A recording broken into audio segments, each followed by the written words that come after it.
चलो good morning students.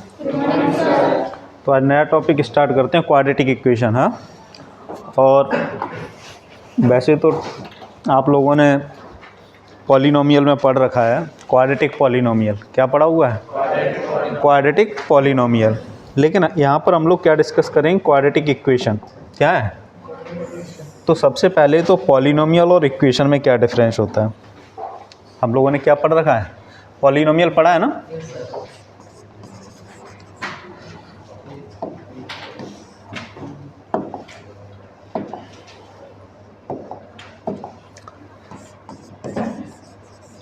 Polynomial पढ़ा है।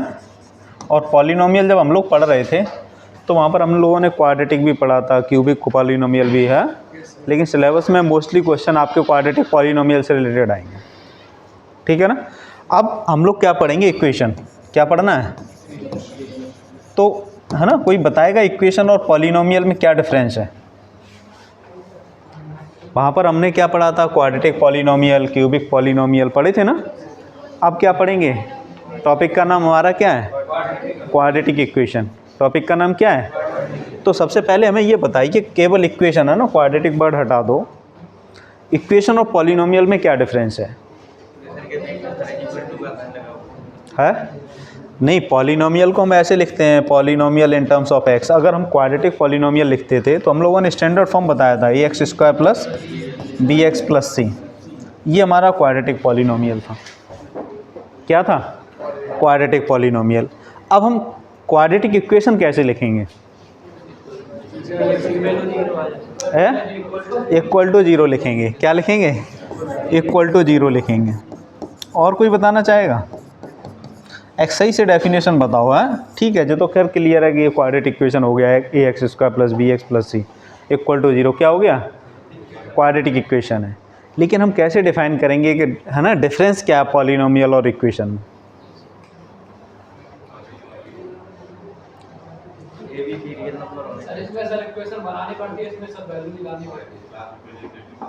जरूरी नहीं वैल्यू किसी में निकालें ना निकालें, समझो। है ये हमारा एक पॉलिनोमियल है, ये लेफ्ट हैंड साइड में भी एक पॉलिनोमियल लिखा हुआ है, ax² plus bx plus c। और जीरो एक पॉलिनोमियल है कि नहीं है? अरे जीरो पॉलिनोमियल है ना। जब हम दो पॉलिनोमियल को इक्वेट कर देते हैं तो क्या बन जाती है? इक्वेशन बन जाती है। अरे समझ में आ रहा कि नहीं आ रहा? ये हमारा एक पॉलिनोमियल है और ये भी एक पॉलिनोमियल है। दोनों पॉलिनोमियल को हमने क्या कर दिया? इक्वेट कर दिया। तो क्या बन गई हमारे? इक्वेशन बन गई। क्या बन गई? तो ध्यान रखना है ये, है ना। पहले हम लोगों ने क्या पढ़ रखा है? पॉलिनोमियल, क्वाड्रेटिक पॉलिनोमियल पढ़ा है। अब हम क्या पढ़ेंगे? क्वाड्रेटिक इक्वेशन पढ़ेंगे। क्या पढ़ेंगे? Quadratic equation. और क्वाड्रेटिक पॉलिनोमियल जब हम लोग पढ़ रहे थे तो वहाँ पर हम लोगों ने क्या पढ़ा था? सम एंड प्रोडक्ट वगैरह पढ़े थे ना सारे। तो यहाँ पर सबसे पहला काम ये होगा कि हम कैसे क्वाड्रेटिक इक्वेशन को सॉल्व करते हैं। क्या करना है? क्वाड्रेटिक इक्वेशन को सॉल्व करना है। तो सबसे पहले तो क्वाड्रेटिक इक्वेशन पहचानना आना चाहिए। क्या होना चाहिए? है तो क्वाड्रेटिक इक्वेशन का जो हमारा स्टैंडर्ड फॉर्म है वो क्या है? ax² plus bx plus c equal to zero, है ना। ये क्या है? Quadratic equation. हिंदी में इसको क्या बोलते हैं? द्विघात समीकरण। क्या बोलते हैं? द्विघात समीकरण, है ना। द्विघात समीकरण क्यों बोलते हैं इसको? है ना, जो पावर है ना, x की पावर कितना है? इसकी जो डिग्री है, हाईएस्ट डिग्री कितना है? 2 है। और एक चीज़ ध्यान रखना पड़ेगा, जो x² का कोफिशिएंट है वो जीरो नहीं होना चाहिए। अगर x² का कोफिशिएंट जीरो हो जाएगा तो हमारा जो है ना इक्वेशन है वो किस में रिड्यूस हो जाएगी? लीनियर फॉर्म में हो जाएगी, क्योंकि ये टर्म हमारा जीरो हो जाएगा और bx plus c equal to zero बचेगा। क्या बचेगा? bx plus c equal to zero. अरे समझ में आ रहा कि नहीं आ रहा? तो किस में कन्वर्ट हो जाएगी? लीनियर। और ये है ना, ये हमारी जो इक्वेशन है ax² plus bx plus c equal to zero quadratic equation है। क्या है? Quadratic equation. x² का कोएफिशिएंट जीरो नहीं होना चाहिए। और a और b और c क्या है? ये कांस्टेंट टर्म्स हैं। क्या है? कुछ भी हो सकते हैं कांस्टेंट। समझ में आ रहा कि नहीं आ रहा? ये जो हमारा इक्वेशन है वो किस में है? क्वाड्रेटिक फॉर्म में दी हुई है। किस में दी हुई है? क्वाड्रेटिक फॉर्म में है। तो सबसे पहले आप कैसे पहचानोगे, है ना, कि ये क्वाड्रेटिक इक्वेशन है कि नहीं? सबसे पहले उसे क्या करोगे, स्टैंडर्ड फॉर्म में कन्वर्ट कर लोगे। क्या कर लोगे, स्टैंडर्ड। जैसे सिंपल अभी मान लो हमने लिख दिया x, है ना, x + 1/x = 0। ये क्वाड्रेटिक इक्वेशन है कि नहीं? तो पहले क्या करो, इसके लिए एलसीएम लेके सॉल्व करोगे, और जैसे ही एलसीएम लेके सॉल्व करोगे तो क्या आएगा, x² + 1 = 0। अरे यही आएगा ना। अब ये बताओ ये क्वाड्रेटिक है कि नहीं है? क्वाड्रेटिक इक्वेशन है ना, क्योंकि है ना x की पावर, हाईएस्ट पावर कितनी है, 2 है, तो ये क्वाड्रेटिक इक्वेशन है। अरे है कि नहीं है? इसमें एक टर्म 0 है, कौन सा टर्म 0 है, b वाला टर्म है ना, टर्म 0 है। x का कोएफिशिएंट क्या है, 0 है, इसीलिए वो टर्म क्या हो गया, 0 हो गया। समझ में आ रहा कि नहीं आ रहा? अगर कहीं ऐसे ही ये लिखा था x² + x, सॉरी, है ना, x + 1/x = 2, तो हम क्या करेंगे, चेक करेंगे है कि नहीं है। तो क्या लिख लेंगे इसको, x² + 1 = 2x, और सिंप्लीफाई कर देंगे तो x² - 2x + 1 = अरे ऐसे ही तो करोगे ना। तो ये क्या है, क्वाड्रेटिक इक्वेशन। तो कैसे फाइंड आउट करेंगे ये क्वाड्रेटिक है कि नहीं है? अरे पता कर लोगे ना, पहले उसे सिंप्लीफाई कर लोगे, फिर उसे किस में कन्वर्ट करोगे, स्टैंडर्ड फॉर्म में कन्वर्ट कर लोगे। अगर ये इस फॉर्म में लिखा हुआ है x² + bx + c = 0, इसका मतलब वो कैसी इक्वेशन है, क्वाड्रेटिक है। अगर नहीं है तो, अरे क्लियर हुआ कि नहीं हुआ, पहचान लोगे ना। अब उसके बाद है ना, हमने उसमें भी जब पढ़ रहे थे हम लोग पॉलिनोमियल, तब भी हम लोगों ने डिस्कस किया था मिडिल टर्म फैक्टराइजेशन। अरे किया था ना। तो वहाँ पर हम केवल फैक्टर करते थे, पॉलिनोमियल का क्या करते थे, फैक्टर। और कभी कभी कहता कि जीरोज निकाल लें हैं, कभी कभी कहता था क्या निकालना है, जीरोज निकाल लें, तो हम लोग 0 से इक्वेट कर देते थे और वैल्यू निकाल लेते थे x की। अब यहाँ पर हमें जब क्वाड्रेटिक इक्वेशन को सॉल्व करना है, ये इक्वेशन है ऑलरेडी, इसके = 0 लिखा हुआ है, तो हमें क्या करना है, सॉल्व करना है। और सॉल्व वैसे ही करना है जैसे, है ना, वहाँ केवल हम फैक्टर करते थे और आगे सिंप्लीफाई कब करते थे, जब इक्वल 0 के साथ इक्वल रख देते थे, तो उसके हमें क्या मिल जाते थे, पॉलिनोमियल के जीरोज मिल जाते थे। जीरोज का मतलब क्या होता था, किस वैल्यू पर पॉलिनोमियल 0 होगा। सेम कंडीशन यहाँ पर भी है, किस वैल्यू पर ये इक्वेशन क्या हो जाएगी, 0 हो जाएगी। समझ में आ रहा कि नहीं आ रहा? हाँ, तो देखो कैसे करेंगे, वही क्वेश्चन हम लोगों ने पहले डिस्कस किए थे, वही मैं फिर ले लेता हूँ। क्वेश्चन हमारे पास क्या है, 2x² + 5x + 3 = 0, ठीक है ना। सेकंड क्वेश्चन है हमारे पास 2x² - 5x - 3 = 0। थर्ड क्वेश्चन है 2x² + 5x - 3 = 0। और फोर्थ क्वेश्चन है 2x² - 5x + 3 = 0। ये 4 क्वेश्चन दिए हुए हैं क्वाड्रेटिक इक्वेशन के। क्लियर है ना? अरे क्वाड्रेटिक इक्वेशन के 4 क्वेश्चन है ना। अब कैसे सॉल्व करना था मिडिल टर्म फैक्टराइजेशन से, जैसे पहला क्वेश्चन हम लोग डिस्कस कर लेते हैं, फिर प्लस माइनस का बहुत अच्छे से ध्यान रखना है इसमें, गलती नहीं होना चाहिए। ये 4 क्वेश्चन सॉल्व करने के बाद, बहुत छोटे क्वेश्चन हैं, लेकिन मेन फोकस हमारा ये रहेगा कि प्लस माइनस करने में जब मिडिल टर्म फैक्टराइजेशन में जो गलती होती है वो नहीं होना चाहिए। इसीलिए मैंने, और इन सब के आंसर अलग आएंगे या सेम आएंगे, है ना, देखते हैं कैसे आएंगे। जैसे पहला क्वेश्चन दिया हुआ है, क्या दिया है, 2x² + 5x + 3 = 0, है ना। क्या करते थे इसमें, x² का कोएफिशिएंट और कांस्टेंट टर्म का क्या करते हैं, मल्टीप्लाई करते हैं। क्या करते हैं, मल्टीप्लाई करेंगे तो क्या आएगा, 2 × 3 = 6, ठीक है ना। अब हमारा उद्देश्य क्या होता था, ऐसा नंबर सेलेक्ट करें, प्रोडक्ट करें तो 6 आ जाए, प्रोडक्ट करें तो कितना आए, 6 आए, और ऐड करें तो ये टर्म आ जाना चाहिए, मिडिल वाला। इसीलिए बोलते हैं इसे मिडिल टर्म फैक्टराइजेशन। क्या बोलते हैं, मिडिल टर्म। मिडिल टर्म को क्या करते हैं, स्प्लिट करते हैं। मिडिल टर्म को क्या करते हैं, स्प्लिट करते हैं, 2 इक्वल पार्ट्स में डिवाइड करते हैं। समझ में आ रहा कि नहीं आ रहा?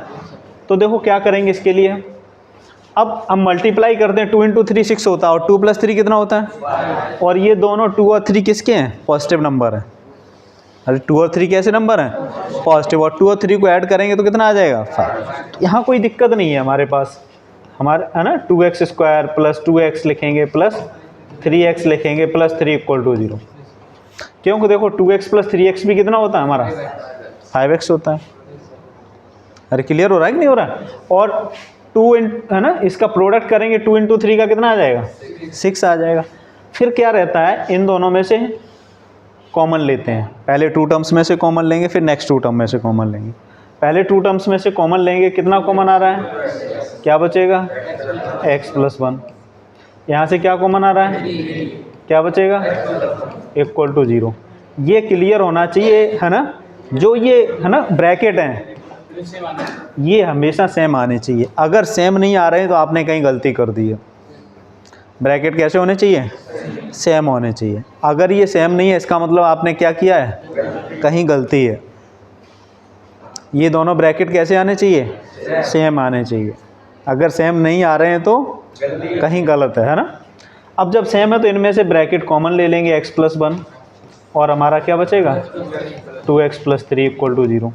ये स्टेप सबको समझ में आया ना। फिर क्या करते हैं, दो जो ब्रैकेट आ गए हमारे है ना, उनको 0 के बराबर रख देंगे। तो x प्लस 1 इक्वल टू 0 लिखेंगे, तो x की वैल्यू कितनी आ गई -1।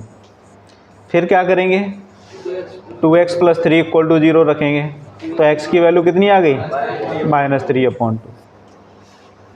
तो ये दो है ना x की वैल्यू मिल गई, मीन्स x के जीरोज मिल गए। क्या मिल गए, क्या क्या मिले, x इक्वल टू -1 और -3/2। और ये हमारा क्वाड्रेटिक इक्वेशन है। क्या है, क्वाड्रेटिक इक्वेशन है नहीं ये। तो कितने आंसर आएंगे इसके, 2 आएंगे। क्वेश्चन आया था प्री बोर्ड में, ओ सॉरी हाफ ईयरली में है ना। पावर डिग्री जितना है उतने क्या होंगे, जीरोज होंगे उसके।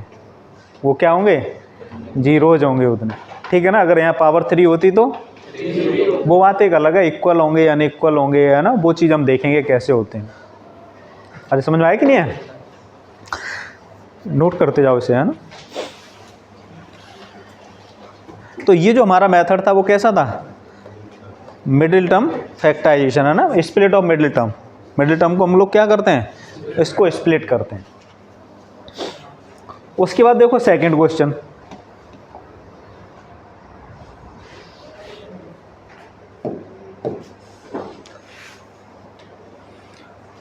सेकंड टर्म में दोनों निगेटिव हो गए।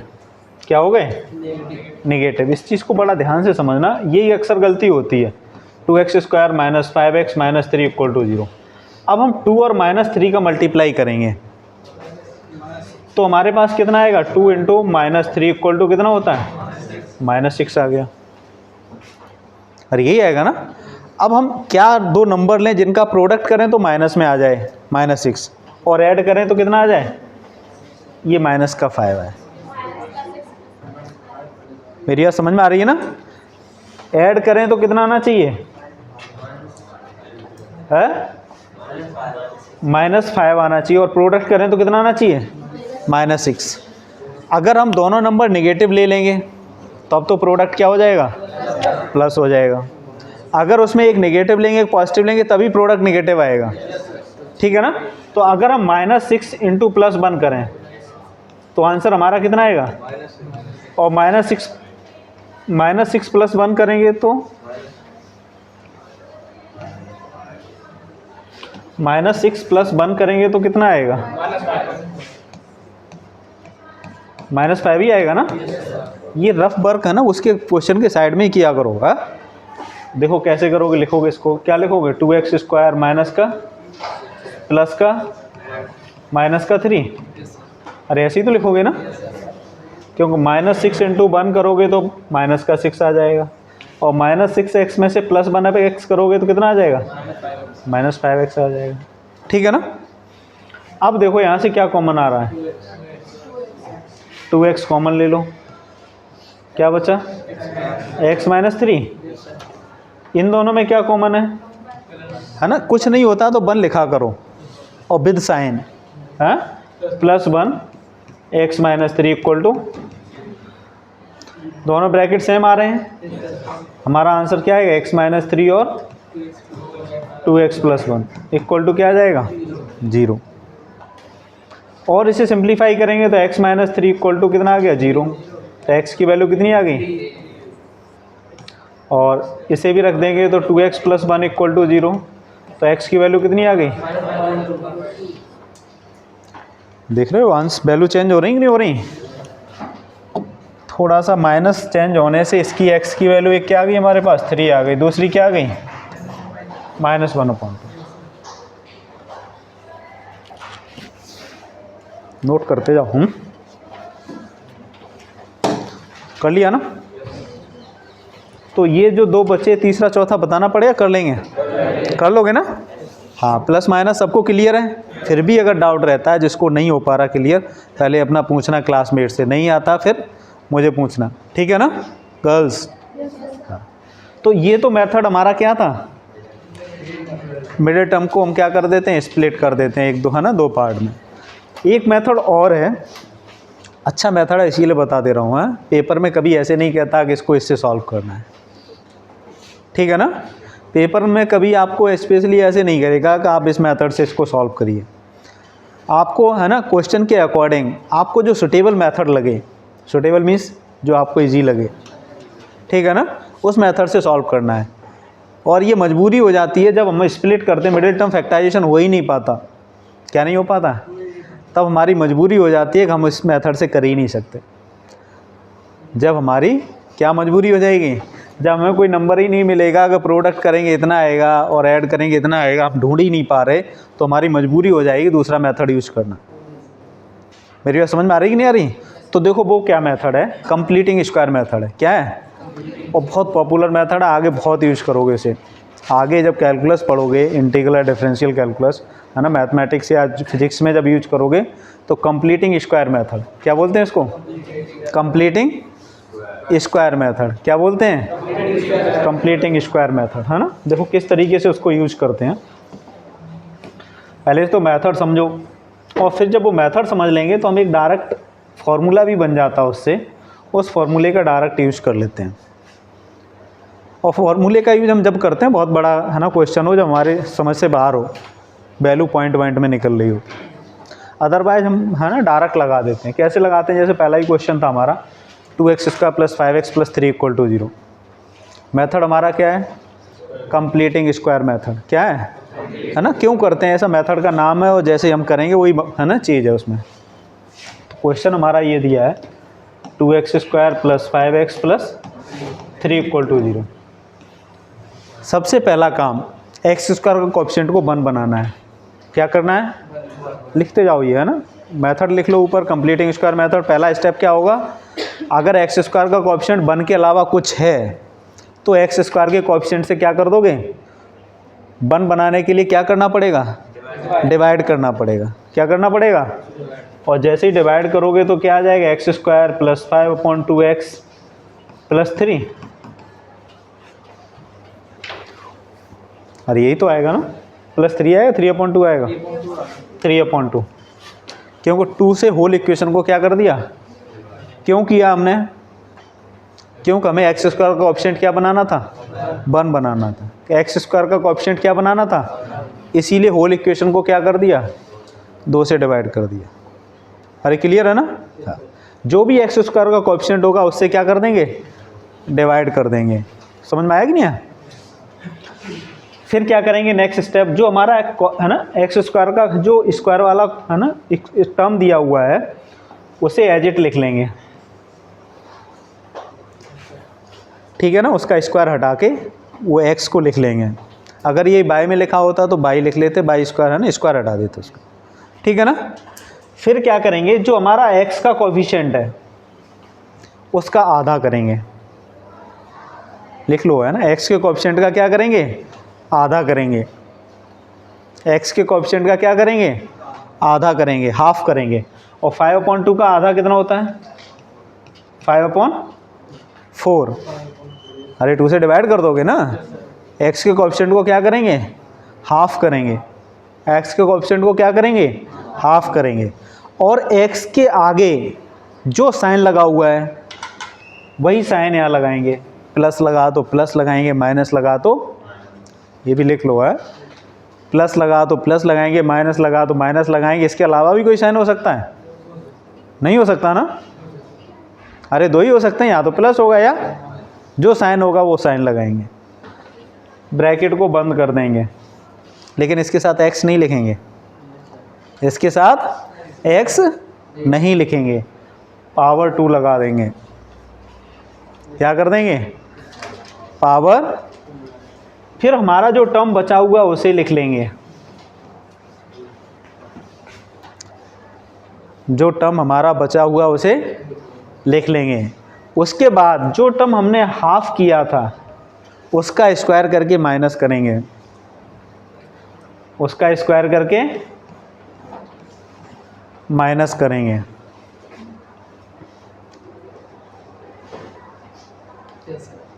क्यों करेंगे मैं बताऊंगा, ये ऐसा सब है ना, ऐसा क्यों किया अभी हम सब बताएंगे स्टेप, पहले करना सीखो। समझ में आया ना? ये सब इतना क्यों किया है, पहले तो मेरा मेन उद्देश्य था कि ये सॉल्यूशन है ना, सॉल्व होना चाहिए। क्या होना चाहिए? सॉल्व होना चाहिए। सॉल्व करने के लिए स्टेप करने हैं। अब ये करने से ये सब ऐसे क्यों चेंज कर रहे हैं अभी बताएंगे नेक्स्ट, है ना। पहले इसको सॉल्व करना सीख लो। इक्वल टू 0 लिखा हुआ था, 0 लिख लिया। अब मुझे ये बताइए इस स्टेप में कहीं पर डाउट है किसी को? सबसे पहले मैंने क्या कहा था, जो हमारा x वाला टर्म है उसका स्क्वायर हटा के, है ना, कोएफिशिएंट को 1 करेंगे, इसका मतलब उसके कोएफिशिएंट से होल इक्वेशन को डिवाइड कर देंगे। अगर 1 लिखा हुआ तो कोई ज़रूरत नहीं है, अगर 1 लिखा हुआ तो कोई आवश्यकता नहीं है डिवाइड करने की। अगर 1 के अलावा कोई नंबर लिखा हुआ है, ABCD कुछ भी नंबर हो, तो उसको होल इक्वेशन से क्या कर दोगे? होल इक्वेशन में डिवाइड कर दोगे। फिर जो हमारा टर्म स्क्वायर वाला उसे एज इट लिख लोगे, उसका स्क्वायर हटा दोगे। फिर x का कोएफिशिएंट को आधा करोगे, x के आगे कोएफिशिएंट के आगे जो साइन लिखा हुआ वो साइन लगा लोगे और होल स्क्वायर लगा दोगे। क्या लगा दोगे? होल स्क्वायर लगा दोगे। समझ में आ रहा कि नहीं आ रहा? फिर जो हमारा टर्म बचा हुआ था उसे नोट कर लोगे यहाँ पर। फिर हमने जो है ना हाफ किया था उसका स्क्वायर करके माइनस कर दोगे, जो हाफ किया था उसका स्क्वायर करके माइनस कर दोगे, इक्वल टू 0 लिख दोगे। इतना कर लोगे ना? अरे इतना कर लेंगे ना?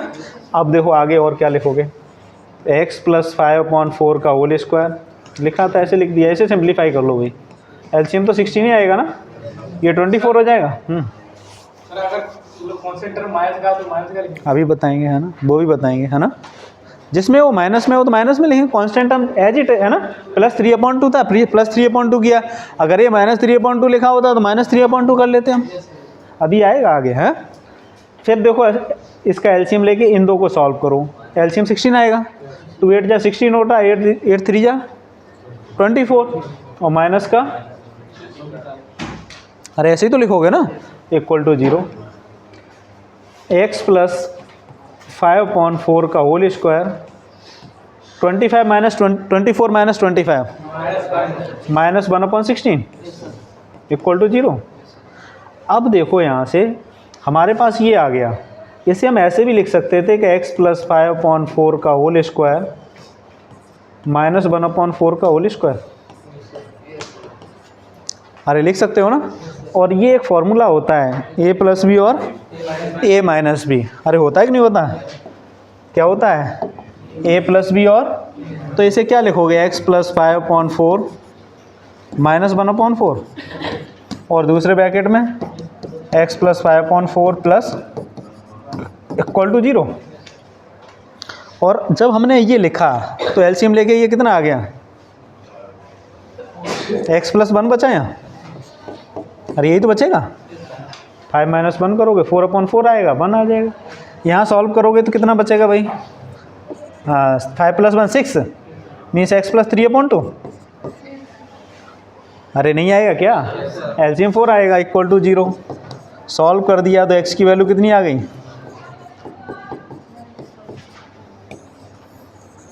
यही तो आई थी। अरे पहले भी यही आई थी, अरे आई थी कि नहीं? तो मेथड ज़्यादा हार्ड लग रहा है, बहुत ईजी है, डायरेक्ट हो जाता है। ये तो मैंने एक एक स्टेप इसीलिए आपको बताया कि सारी चीज़ें, है ना, दिमाग में आ जाएं कहाँ क्या हो रहा है। पहले से नोट करो, तब फिर आगे बताते हैं। और ये इसीलिए बताया कि मुझे आपको धराचार फॉर्मूला, नाम सुना है श्री धराचार? हाँ, सम्मान के साथ बोलते हैं श्रीधराचार्य। क्या बोलते हैं?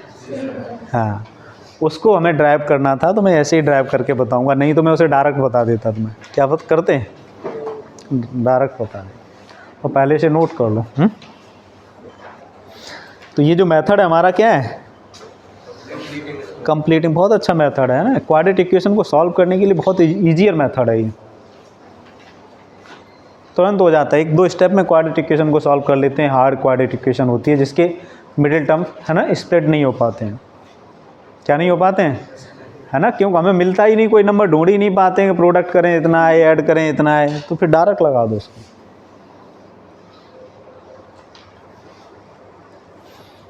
नोट कर लिया?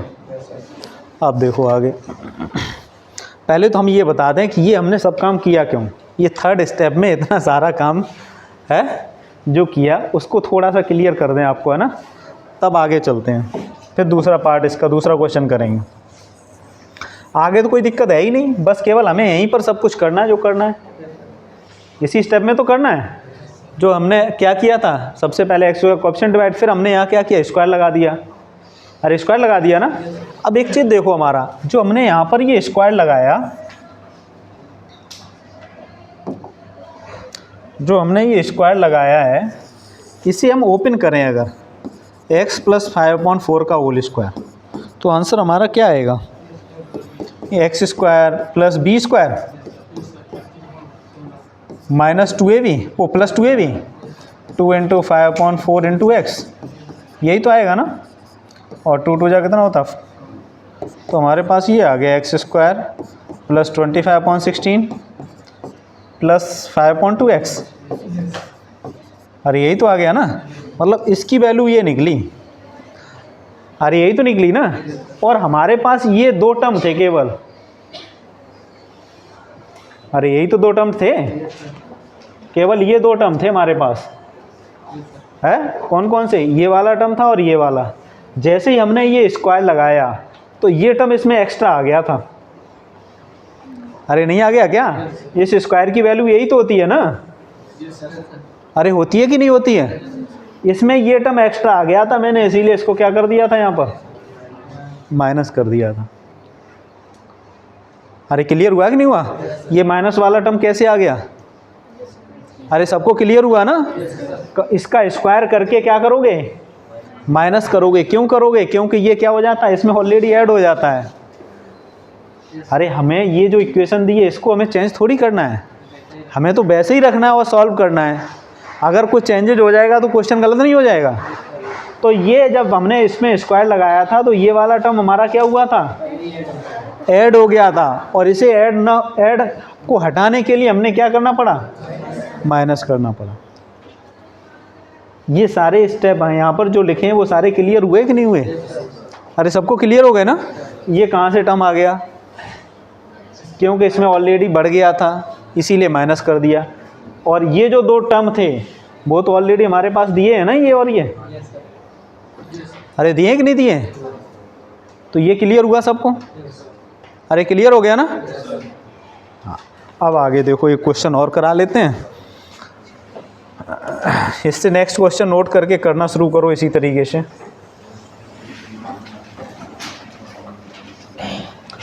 सभी करना शुरू करिए, उसके बाद मिलाएंगे, हम करेंगे, उससे मिलाएंगे, कहीं आपकी कोई गलती तो नहीं है। सेकंड क्वेश्चन हमारा ये दिया था 2x² - 5x - 3 = 0, यही दिया ना। तो सबसे पहला काम क्या करना है, x² का कोएफिशिएंट 1 होना चाहिए। तो क्या कर देंगे हम, x² - 5/2x - 3/2 = 0। फिर क्या करते हैं, x लिख लेंगे। अब जो साइन लगा लेंगे। -5/2 लिखा तो -5/4 कर देंगे। स्क्वायर लगा लेंगे। -3/2 लिखा लिख लेंगे, इसका स्क्वायर करके माइनस कर देंगे। ध्यान रखना यहाँ चाहे माइनस हो चाहे प्लस हो, करना माइनस ही है, करना माइनस ही है। क्यों करना है, a - b का होल स्क्वायर भी तो वही होता है, a² + b² है, या -b² होता है, नहीं होता ना। अब देखो सॉल्व करोगे तो क्या आएगा भाई, x माइनस 5/4 का होल स्क्वायर माइनस 16 एलसीएम आ गया, ये 24 और ये प्लस का 25, ये माइनस बाहर ले लिया हमने, ठीक है ना, इक्वल टू 0। समझ में आ रहा ना। अब क्या आ जाएगा, x माइनस 5/4 का होल स्क्वायर माइनस का 49/16, ठीक है ना। और इसे क्या लिख लोगे कि x माइनस 5/4 का होल स्क्वायर माइनस 7/4 का होल स्क्वायर, ऐसे ही लिखोगे ना।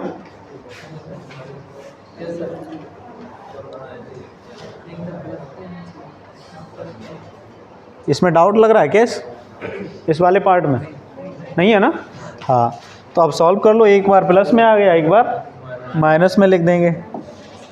एक बार क्या करेंगे, क्या लिखेंगे इसको, x माइनस 5/4 माइनस 7/4 और x minus 5/4 plus 7/4 equal to 0। Simplify कर लो भाई। x माइनस 3 आ गया क्या, 7 5 12 है ना, डिवाइडेड बाई 4, x माइनस 3 और दूसरे ब्रैकेट में 1/2। अरे 5 7 है, 2 बचेगा, 2/4 बचेगा प्लस का, तो x प्लस 1/2 इक्वल टू 0। तो x की वैल्यू क्या आ गई,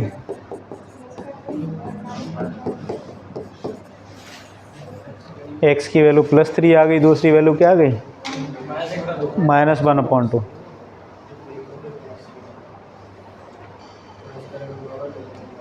अरे समझ में आया कि नहीं आया, नहीं आया, नोट कर लो फिर।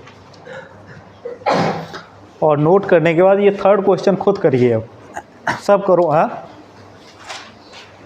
इसका थर्ड क्वेश्चन करके देखो।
थर्ड क्वेश्चन करिए, आंसर आ रहा है।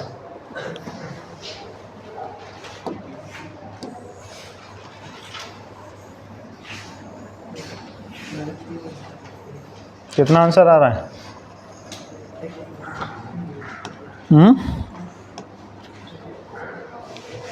क्या था, 2x² प्लस 5x माइनस 3 था, 2x² plus 5x minus 3 equal to 0।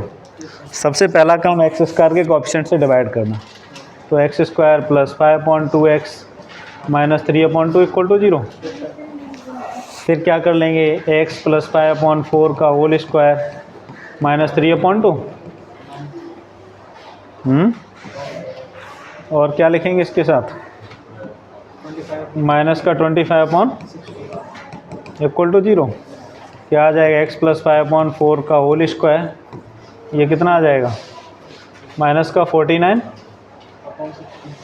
Upon equal to 0, यही आएगा ना। और सिंप्लीफाई कर लेंगे तो x प्लस 5/4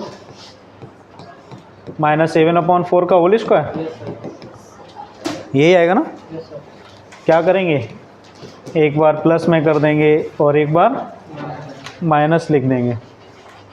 अरे आ रहा कि नहीं आ रहा सबका, प्लस 7/4 और x plus 5/4 minus 7/4 equal to 0। तो ये कितना आ गया, x प्लस 3 और ये कितना आ गया, एक्स -1/2, तो एक्स की वैल्यू क्या आ गई, -3 आ गई और 1/2 आ गई। क्लियर है ना? अरे समझ में आया कि नहीं आया? तो ये फोर्थ भी करके देखो।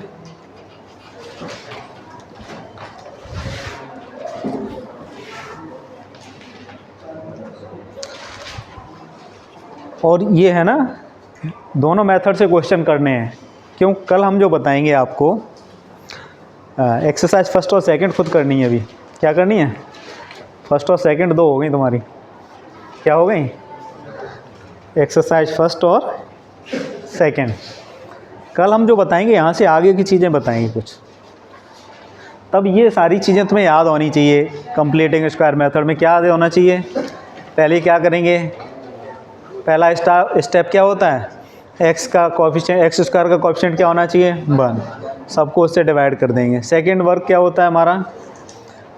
स्क्वायर लगाना है हमें। क्या करना है? एक्स जिसमें है ना, जिसमें हमारी क्वाड्रेटिक इक्वेशन लिखी है वो वेरिएबल लिख लेंगे। फिर एक्स के कोएफिशिएंट को आधा करेंगे, उसके आगे जो साइन है वो ऑलरेडी साइन लगाएंगे और स्क्वायर लगा देंगे। फिर जो कांस्टेंट टर्म बचा उसे लिख लेंगे। क्या माइनस करेंगे?